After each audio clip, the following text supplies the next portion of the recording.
Callum Campbell hanyalah seorang remaja biasa. Ia adalah penggemar Liverpool, namun ada satu momen yang membuatnya begitu dibenci oleh Liverpoolian. Hari itu terjadi pada 17 Oktober 2009, ketika Liverpool tandang ke markas Sunderland dalam lanjutan Premier League pekan ke-9. The Reds bertekad ingin mengambil poin penuh setelah pada pertandingan terakhir kalah 2-0 atas Chelsea. Pertandingan itu juga dinantikan oleh Callum, yang mendapat kesempatan untuk tandang ke Stadium of Light. Sambil menunggu para pemain memasuki lapangan, ada sebuah bola pantai yang datang menghampiri Campbell. Dengan santai, bola tersebut ia pukul, sehingga membuatnya berada di dalam lapangan. Segalanya berjalan biasa saja, hingga pada menit ke-5, Sunderland melakukan serangan balik. Andy Reid melepaskan umpan dari sayap kanan, yang kemudian dibelokkan oleh rekannya, Steed Malbranque, ke arah Darren Bent. Yang mengherankan adalah bola pantai yang dipukul Callum tiba-tiba sudah berada di depan gawang Pepe Reina. Bent kemudian menendang bola tersebut yang memantul karena terkena bola pantai merah dengan logo Liverpool tersebut. Apes bagi Reina, karena pandangannya justru teralihkan kepada bola pantai tersebut dan melewatkan kesempatan untuk menghalau bola tendangan Bent. Gol itu kemudian menjadi penentu kemenangan The Black Cats pada pertandingan tersebut. Nasib buruk, saya kehilangan pandangan saya kepada bola resmi dan justru melihat bola merah. Ketika dia menembak, saya langsung melihat bola merah karena bola itu yang paling dekat dengan saya dan yang lain melewati saya. Semuanya terjadi dengan sangat cepat, kata Pepe Reina.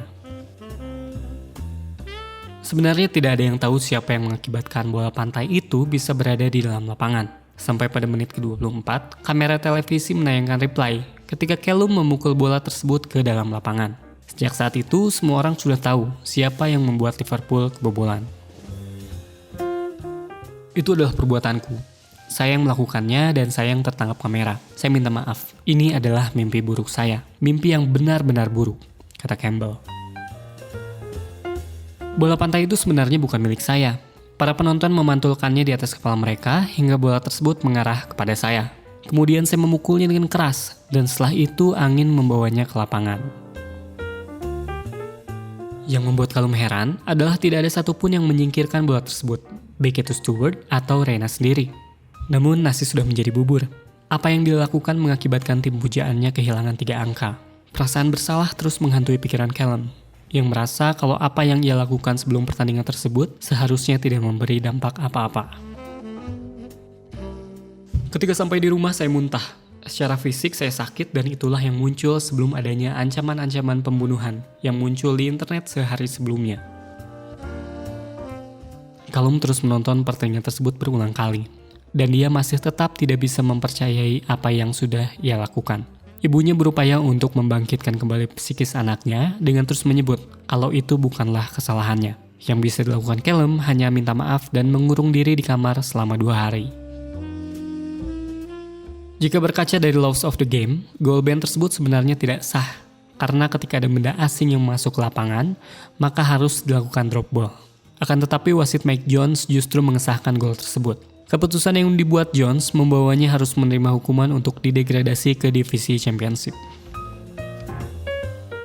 Sederet ancaman pembunuhan dan hujatan terus datang untuk Campbell. Ia akhirnya berani untuk melawan. Setelah melihat kembali, orang-orang yang menghujat dirinya tersebut kebanyakan berasal dari luar Inggris. Sejak saat itu, percaya dirinya mulai kembali pulih karena ia yakin kalau pendukung asli Liverpool akan memaafkannya. Ketika saya melihatnya lebih dekat, ternyata orang-orang ini datang dari negara seperti Amerika, Australia, hingga seluruh dunia, yang disebut fans, tetapi tidak pernah ke Liverpool. Setelah itu saya bisa mengabaikannya. Saya tahu kalau penggemar sejati tidak akan mengancam saya seperti itu, kata Callum. Meski kejadian tersebut akan selalu membekas dalam sejarah Premier League, namun Callum beruntung karena dia tidak terpuruk dengan hadirnya ancaman pembunuhan yang mengarah kepadanya. Kini ia pasti sedang bahagia, karena tim favoritnya sudah kembali bertransformasi menjadi kesebelasan yang menantang gelar juara. Dia pasti sudah benar-benar melupakan insiden di Stadium of Light tersebut, mengingat musim lalu Liverpool baru saja memutus puasa gelar Premier League yang sudah berlangsung selama 30 tahun.